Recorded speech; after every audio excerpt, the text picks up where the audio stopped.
Assalamualaikum warahmatullahi wabarakatuh. Perkenalkan, nama saya Naifa Alsa Putri dengan NIM 2500024229.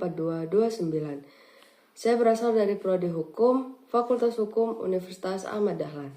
Di sini saya akan menjelaskan mengenai buku Sosiologi Hukum yang ditulis oleh Dr. Fitriatus Saleha, SH.MH, dan diterbitkan oleh PT Raja Grafindo Persada Depok. Buku ini berjumlah 12 bab dan salah satunya yang akan saya review yaitu pada bab 3 dengan judul Tokoh-tokoh Sosiologi Hukum. Mengapa tokoh itu penting? Karena tokoh-tokoh merupakan sentral yang pemikirannya melahirkan dan membentuk disiplin sosiologi hukum dengan tujuan untuk memahami bagaimana setiap tokoh melihat hubungan timbal balik antara hukum, kekuasaan, dan masyarakat. Sebab pertama dalam bab ini yaitu tokoh Eropa Barat, di mana terdapat beberapa tokoh, salah satunya yaitu Karl Marx pada tahun 1818 sampai dengan 1883. Marx menekankan pandangan konflik di mana hukum memiliki fungsi politik dan ekonomi, di mana hukum dan kekuasaan politik adalah sarana bagi kaum kapitalis yang berkuasa di bidang ekonomi untuk melenggengkan kekayaan dan eksploitasi.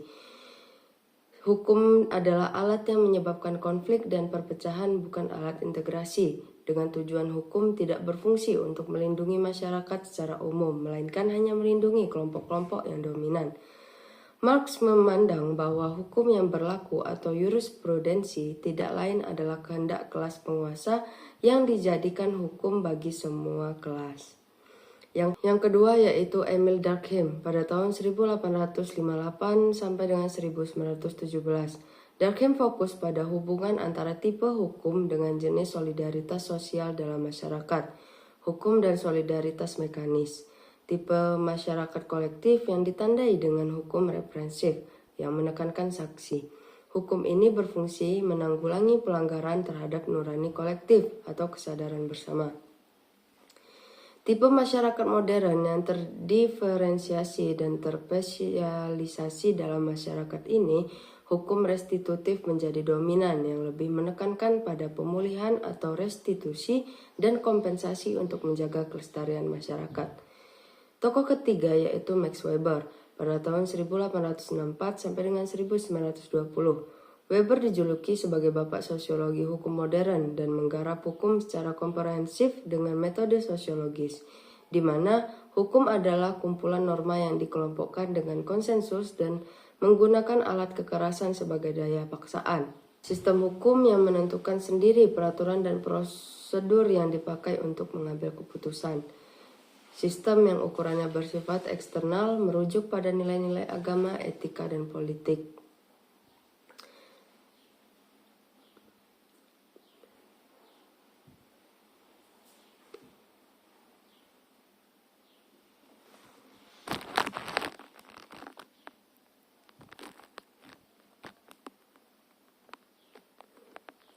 Tokoh ketiga dari buku ini yaitu Max Weber pada tahun 1864 sampai dengan 1920.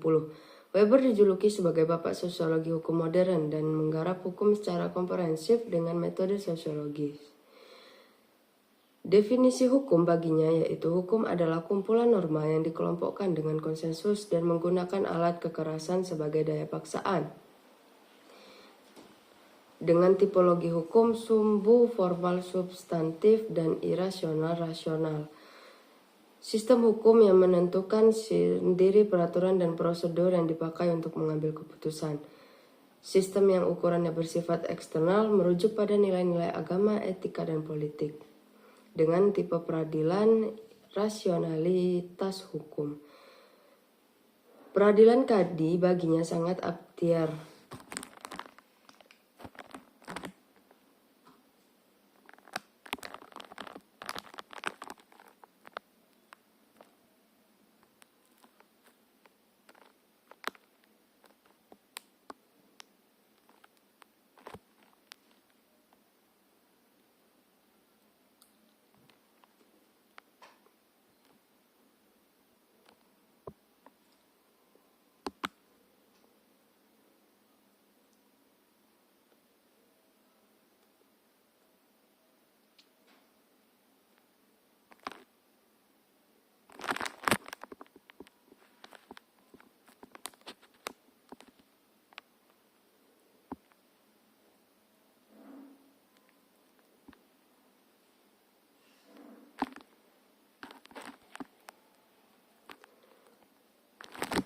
Peradilan kadi baginya sangat arbiter, dinilai tidak rasional, keputusannya dipercayakan penuh kepada pengadil.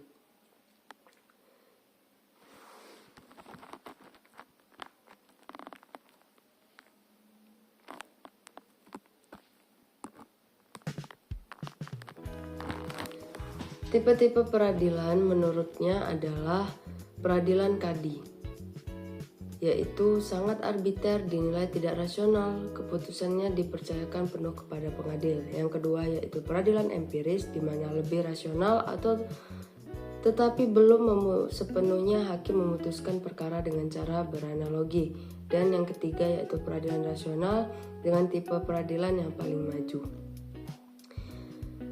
Subbab kedua dari bab ini yaitu tokoh pada Amerika Serikat, di mana terdapat beberapa tokoh, salah satunya yaitu Oliver Wendell Holmes pada tahun 1841 sampai dengan 1935, di mana Holmes dikenal membawa revolusi sosiologi dalam ilmu hukum di Amerika Serikat. Pemikirannya menjadi dasar bagi aliran realisme hukum yang menekankan studi hukum dalam tindakan atau law in action. Subbab ketiga dari buku ini yaitu positivisme hukum dan masalahnya. Bagian ini membahas mengenai kritik terhadap dominasi aliran positivisme hukum, di mana positivisme mendapat serangan kuat karena dianggap mengabaikan peran nilai-nilai atau prinsip-prinsip sebagai komponen hukum.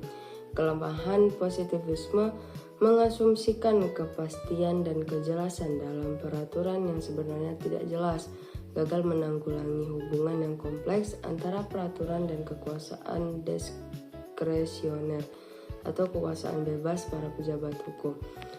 Intinya, positivisme hukum yang fokus pada aturan tertulis dianggap tidak memadai untuk menjelaskan realitas hukum yang beroperasi dalam masyarakat yang kompleks. Kesimpulan dari bab ini yaitu hukum tidak dapat dilihat hanya